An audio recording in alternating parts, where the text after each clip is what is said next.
тъй като казахте, че вие сте почнали от кръжоци, има ли във вашата клиника такъв кръжок по урология? Или поне в тази му форма на кръжок, то като някакви срещи?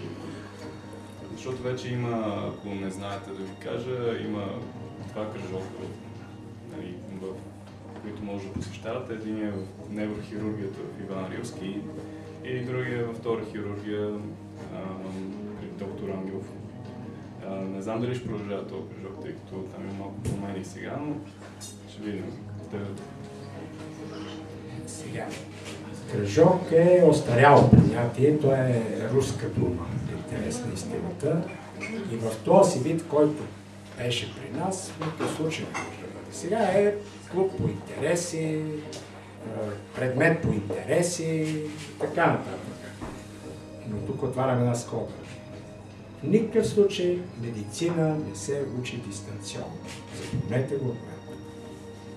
Медицината не се ли докоснеш до пациента, не пипнеш ли, не се ли отсапаш с кръв, с урин, с всякакви екскредиенти на човека, считайте, че няма да сте тия лекари, които сте мечтали да бъдете.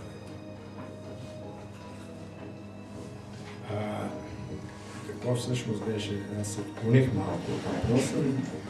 Ами може ли колегите да дойдат във вашата клиника и да... Могат.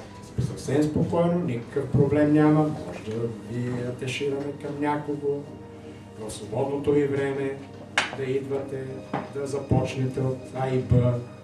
Сестрите са ни перфектни. Дори да е елементарно да се научите инжекции, венозни и така нататък. Блокад да слагате. Това са елементарни, но нужни неща.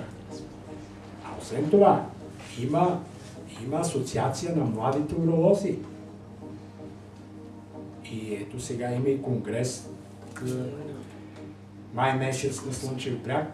Това е конгрес национален на уролозите, но и секцията на младите уролози също участва. Така че нищо не пречи, макар и да не сте специалисти. В тази асоциация, че имат много специализанти, докторанти, които имат и научни интереси. Така че урологията е много хубаво поле и за наука. Ето вие сами разбрахте за моето участие в това голям колектив и това постижение. Това е върхово постижение за всеки учен. И аз само за една година имам над 400 цитации в чужди списания. Знаете ли какво? Това е като да си с любимата жена и катапулта.